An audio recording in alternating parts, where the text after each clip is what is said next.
चारों after long 3 decades 39 साल के बाद हम लोग इकट्ठे हो पाए। It's a blessing.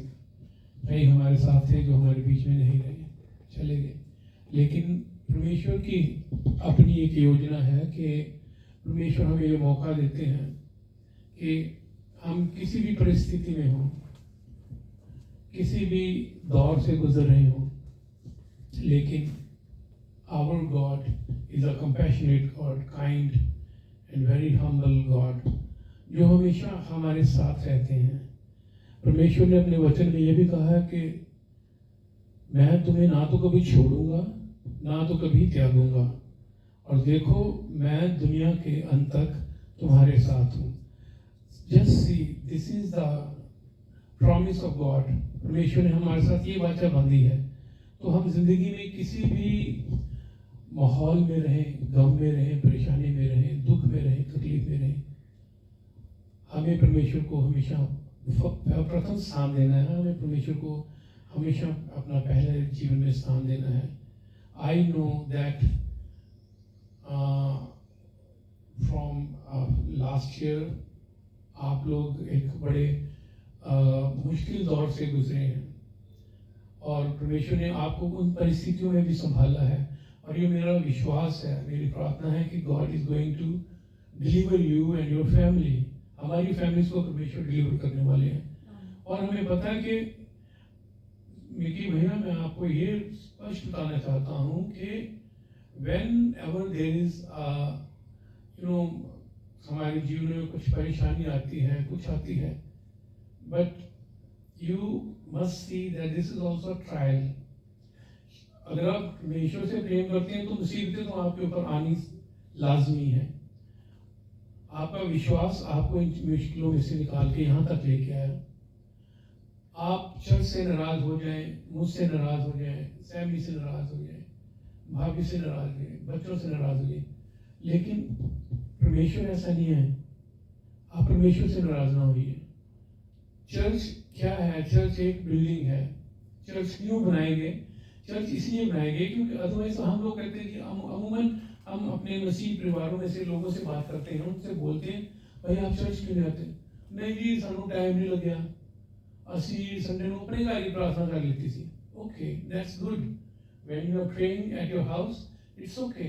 परमेश्वर कहते हैं कि जहाँ 2 या 3 मेरे नाम पे इकट्ठे होंगे, मैं उनके बीच में शामिल होऊंगा। चर्चिस को क्यों बनाया गया? चर्चिस को इसलिए बनाया गया क्योंकि परमेश्वर ने जिस तरीके से 10 कमांड्समेंट्स में लिखा कि आपने अपने जीते परमेश्वर को मानना, ये करना, वो करना। चौथा हुक्म, जो सबसे बड़ा हुक्म, ये हमें दिया गया कि सबत के दिन को पाक मानना। इतवार को हमें, मोस्टली ईसाइयों में दिक्कत ये आती है कि एवरी संडे हमारा वो समय जो है हम परमेश्वर को नहीं देते। हम देते हैं कि चलो आज अपने सौरे हो आइए, चलो आज पिक्चर भी खाइए, आज स्टेडियम मैच भी खाइए, और कुछ नहीं। मोस्टली साढ़े साई भैन भरा की करते हैं, संडे को बाल काले करते हैं, संडे को उन्होंने दिन रखा हुआ है। दिस इज ऑल सैटनिक चीज़ें जो हमारे जीवन में ये तक भी नहीं करने देनी। परमेश्वर के पास आना चाहते हैं, लेकिन और परमेश्वर के पास तो आना चाहते हैं, लेकिन जो शैतान है वो आपके जीवन में ऐसी एक्टिविटीज लेके आ जाते हैं कि फिर आप सोचते हो कि ये चीज़ें हैं जो हमें हिंड्रेंस हमारे जीवन में आती है। चर्च की फॉर्मेशन इसलिए की गई जहाँ पे हम सब लोग एक मन होकर एक मंडली के रूप में, एक कलीसिया के रूप में, एक परिवार के रूप में, अलग अलग परिवारों से, अलग अलग प्रांतों से, अलग अलग वेशभूषाओं पहनने वालों में से, और अलग अलग दर्दों में से हम लोग इकट्ठे होते हैं। क्यों होते हैं? परमेश्वर के उस समय में शामिल होने के लिए।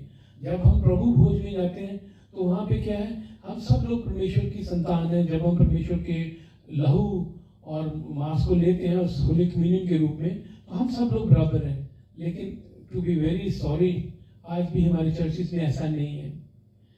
मैंने कई लोग ऐसे देखे अपने चर्चिस में जो अपने आप को वेल टू डू बोलते हैं।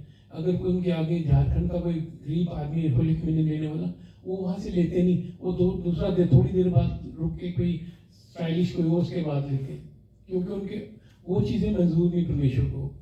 तो चर्चिस का इकट्ठे होने का मकसद ये था कि हम कलीसिया में एक दूसरे को मिल सकें, एक दूसरे के दुख दर्द बांट सकें, एक दूसरे को इनकरेज कर सकें परमेश्वर के राज्य में बढ़ने के लिए। लेकिन सॉरी टू से आज ये समय नहीं है, लेकिन फिर भी हमें परमेश्वर के घर जाना है। कोई आपको मेरे से क्या लेना, पादरी साहब से क्या लेना, कलीसिया से क्या लेना, you have to go to church for your Christ, for your Lord.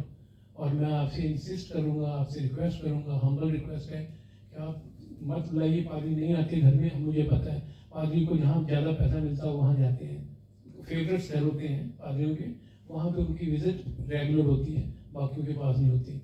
ये तो चर्च के बारे में था। मैं आप लोगों को, I think I am not getting much time of you people, 40 दिन के रोज़ों के बारे में आपको बताना चाहता हूँ कि 40 दिन के रोज़े का ईसाइयत में क्या मकसद है, 40 क्यों है? 40 number is a very important number in Christian theology. और बड़ा ये चीज़ें ज़रूरी इसलिए हैं कि अगर आप देखें 40 दिन में, अगर आप देखिए जब मिस्र में से इसराइलियों को लेकर परमेश्वर लेके आते हैं, वो कितने साल लगे उनको? 4 साल के सफ़र को 40 साल के सफ़र में बदल दिया गया, वो 40 साल। और चाहिए फास्टिंग का हमारा ये मतलब है कि we should come close to God, परमेश्वर के हम नज़दीक आएँ, परमेश्वर को अपने जीवन में आने का मौका दें। और दूसरा उसका ये मकसद ये है कि रिपेंटेंस, आप पश्चाताप करें। और 40 दिन के बारे में अगर आप देखें तो जब जितने भी इज़राइलाइट्स थे, ये लोग इतने, जब मूसा सीनै पर्वत पर जाते हैं 40 दिन, 40 ये रोज़े का मैं बता रहा हूँ क्यों फास्टिंग करते हैं। तो 40 दिन हजरत मूसा जो थे वो भी भूखे प्यासे रहे। ही वेंट टू सीनै पर्वत, ताकि उनको परमेश्वर ने बोला मैं आपको क्या दूंगा, 10 हुक्म दूंगा। जब वो 10 हुक्म लेके नीचे आ रहे हैं, ड्यूरिंग दैट वेरी टाइम वहाँ नीचे देखा तो इजराइली इतने वो थे कि परमेश्वर के इतने इतने बड़े कार्य देखे उन्होंने। मिस्र से निकलने के समय में उन्होंने चट्टान को जब मारा, लाठी मारी हजरत मूसा ने, तो वहाँ से पानी बह निकला, खाने के लिए उनको मना बरसाए गए, और तीतर बटेर आसमान से गिरे उनके खाने के लिए, तब भी वो विश्वास नहीं करते। एवरी टाइम जब भी प्रॉब्लम आती थी वो मूसा से बोलते थे कि इससे अच्छे तो हम मिस्र में देश में थे, गुलामी ठीक थे भाई, हम वहाँ खाने को तो मिलता था, सब कुछ मिलने के बावजूद भी कुड़कुड़ाते थे। इसलिए उनके 4 साल के सफर को 40 साल में तब्दील कर दिया गया। और वही जब मूसा नीचे आ रहे हैं 10 कमांडमेंट्स लेके, उन्होंने देखा तो इतने टाइम में 30-40 दिन के टाइम पे उन्होंने फिर अपने आइडलिज्म में आ गए, और फिर उसी में मूर्ति पूजा में आ गए। उन्होंने देखा आके सोने का उन्होंने बच्चा बनाया, उसकी पूजा कर रहे हैं। मूसा ने गुस्से में आके एक पाप ये किया कि उसने तख्ती जो परमेश्वर ने खुद लिख के दी थी नीचे फेंका, तोड़ दी, और परमेश्वर क्रोधित हुए उससे। उसके बाद फिर उसने रिपेंट किया, and second time also he went to Sinai पर्वत। मूसा एक बार नहीं गए, 2 बार गए सीनै पर्वत में। Second time also he went there, दोबारा 40 रोजे रखे, 40 फास्ट रखे, दोबारा तख्ती उनको नसीब हुई। वही देखते हैं, अगर उत्पत्ति की पुस्तक में हम देखते हैं 40 दिन का मई का बरसना, 40 दिन और 40 रात, नूह के टाइम पे 40 दिन 40 रात पानी बरसा और सृष्टि खत्म कर दी गई। उसी तरह परमेश्वर को हम देखते हैं। और इस तरीके से प्रभु यीशु मसीह अपनी मिनिस्ट्री को शुरू करने से पहले, सेवकाई सिर्फ उनकी 3.5 साल की है, 3 साल 3 महीने 3.5 साल का गैप है उनका। पूरे 33 साल के जीवन में इतनी सर्विस थी उनकी। वो मिनिस्ट्री में आने से पहले भी परमेश्वर 40 दिन वहाँ जाते हैं, और फास्टिंग पे वो है कि उन्होंने ये जो शैतान के साथ उनका जो वार्तालाप है कि मनुष्य केवल रोटी से नहीं परमेश्वर के वचन से भी जीवित रह सकता है। तो परमेश्वर की ये 40 डेज की फास्टिंग है। लोग कहते हैं क्यों रखते हो तुम लोग रोजे? भाई ये कारण है हमारे रखने का, क्यों सिर्फ हमारे रोजे रखने का ये मकसद है to come close to the God, परमेश्वर के नज़दीक आना है, परमेश्वर से रिपेंटेंस हमने करनी है। और पश्चाताप हमारे जीवन में बहुत ज़रूरी है। जो हम अपने जीवनों में पश्चाताप लाते हैं तो परमेश्वर हमारे जीवनों को परिवर्तित करता है, परमेश्वर हमारे जीवनों को ब्लेस करता है। आप ये देखिए, आप योना नबी की पुस्तक देखें और उसमें भी 40 दिन का वर्णन दिया गया है। योना नबी को जब परमेश्वर ने बोला कि तू नीनवे नगर जा, जहाँ बहुत पाप बढ़ गया, उन लोगों को बताओ कि अपने आप के मन फिराओ, सुधर जाओ, नहीं तो 40 दिन में निन्नवे को मैं ख़त्म करने वाला हूँ। और यूना नबी को बोला कि आप ऐसा है निन्नवे में जाना, आप वहाँ से बैठो, निन्नवे पहुँचो, मेरा ये सुसमाचार सुनाओ।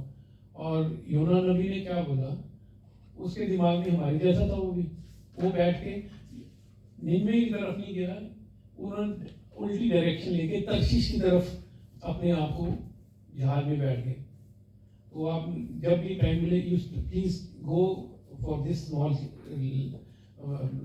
फ्यू चैप्टर्स ऑफ दिस नबी यूना। तो यूना नबी सो गया नीचे जाके, देखा समुद्र में तूफान है और लोग पर्चियाँ डाल रहे हैं कि किसकी वजह से आया, तो निकल की पर्ची उसकी है। वो कहता फिर उसे पता लगता है कि नहीं, मैंने परमेश्वर की नज़र में पाप किया है, रिपेंट करता हूँ। मैं उस मछली के पेट में या जो भी बड़ा जानवर था उसके पेट में, उसने अपने परमेश्वर से प्रार्थना करता है कि प्रभु मुझे माफ़ करें, रिपेंट करता है। और रिपेंटेंस के तौर पे वो जो है परमेश्वर उसको निन्नवे में जो भी बड़े जानवर था उसको वहाँ उगल देता है। फिर वो राजा के पास जाता है, राजा को बोलता भाई ये मुझे परमेश्वर ने संदेश दिया है, यू डू वन थिंग, 40 दिन का आप जो है अपना आप संभालो, रोज़ा रखो, फास्ट रखो और तुम बच जाओगे, नहीं तो 40 दिन में ये नगर खत्म हो जाएगा। तो तब राजा ने रिपेंट किया, राजा ही ने नहीं रिपेंट किया, पूरे मुल्क ने रिपेंट किया। इवन के कहते थे टाट बिछा के राख के ऊपर बैठ कर उन्होंने परमेश्वर से प्रार्थना करी। और जिसे बोलते हैं कि उस समय के टाइम पे फास्टिंग, इवन के animals and birds they also fasted, उन्होंने भी कुछ नहीं खाया, कुछ नहीं किया। तो तब उस नगर की जो है वो बचाव हुआ। राजा दाऊद का बेटा जब बीमार होता है तो वो भी टाट के ऊपर बैठ के प्रार्थना करता है। और सबसे बड़ी रिपेंटेंस की बात ये है हमारे जीवनों में कि 2026 वर्ष पूर्व जब परमेश्वर को उस समय क्रूस पर चढ़ाया गया, तो दोनों जो पापी थे उनके साथ, तो एक तो बोलता ना कि तू परमेश्वर है, परमेश्वर का पुत्र, तो खुद भी बच कर हमें भी बचा। और दूसरा क्या बोलता है कि प्रभु हमने पाप किया, हमें इसकी सजा मिल रही है, और मुझे आप अपने राज्य में, जब आप अपने राज्य में जाओ तो मुझे लेके मत जाना, मुझे याद रखना, स्मरण करना, हिंदी में लिखा हुआ स्मरण। और स्मरण के चक्कर में परमेश्वर ने दैट और right on the cross God made a great promise to that person कि तू क्या होगा, आज ही तू मेरे साथ कहाँ होगा, फिरदौस में होगा, आज ही तू मेरे साथ स्वर्ग लोक में होगा।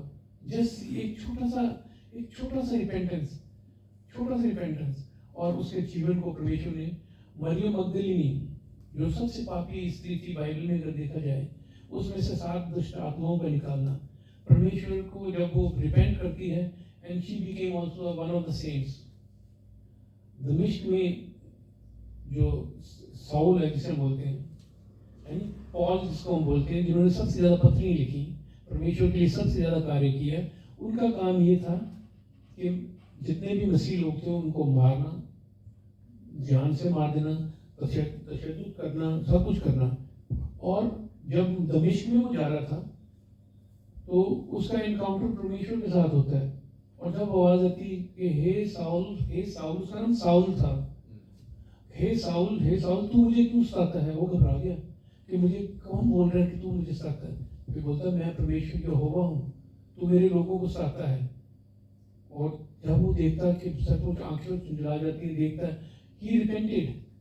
जब वो परमेश्वर को बोलता प्रभु मुझे क्षमा करें जो मेरे पाप हुए, तो मुझे आप अपना पुत्र हो बनाए, और उसी दिन से उसका जीवन चेंज हो जाता है, फ्रॉम सॉल टू पॉल, उसके जीवन बदल गया। वही हम देखते हैं प्रोडिगल सन, खोया हुआ पुत्र, बाप की सब प्रॉपर्टी लेके चले जाता, उजाड़ देता सारे जीवन में, आपने पढ़ी स्टोरी से। और सब कुछ करने के बाद भी जब उसको पता लगता वही उसे और फलियाँ खाने को मिल रही है, सूरों के साथ रहने को मिल रहा, फटे कपड़े हैं, जब घर आता है बाप तब भी देख रहा होता है कि शायद मेरा बच्चा कभी आ जाएगा, लेकिन वो कभी नहीं आता। जिस दिन वो देखता है कि एक भिखारी कोई आ रहा है तो उसको एक्सेप्ट करता है। बाप हमारा परमेश्वर यही है, वो हमें अब हर वक्त देखता रहता है मैं अपने बच्चों को एक्सेप्ट करूँ।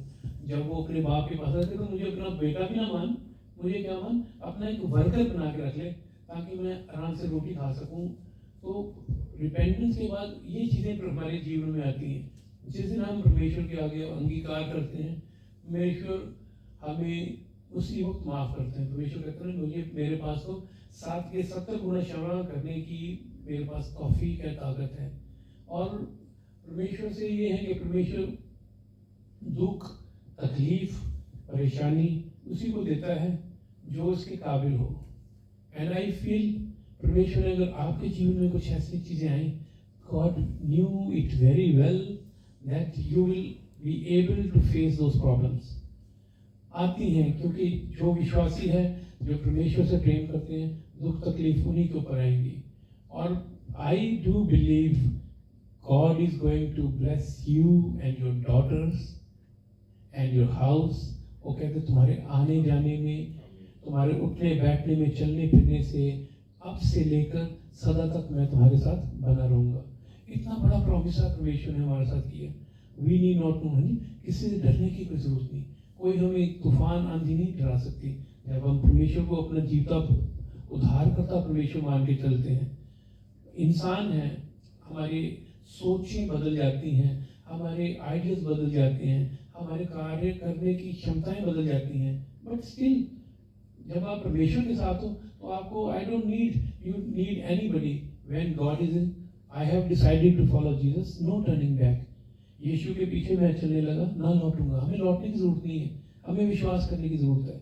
जहाँ हमारा विश्वास है वहीं हमारा मन होना चाहिए। परमेश्वर उन चीज़ों को आपके जीवन में, I know during this I am very blessed to be a part of you today.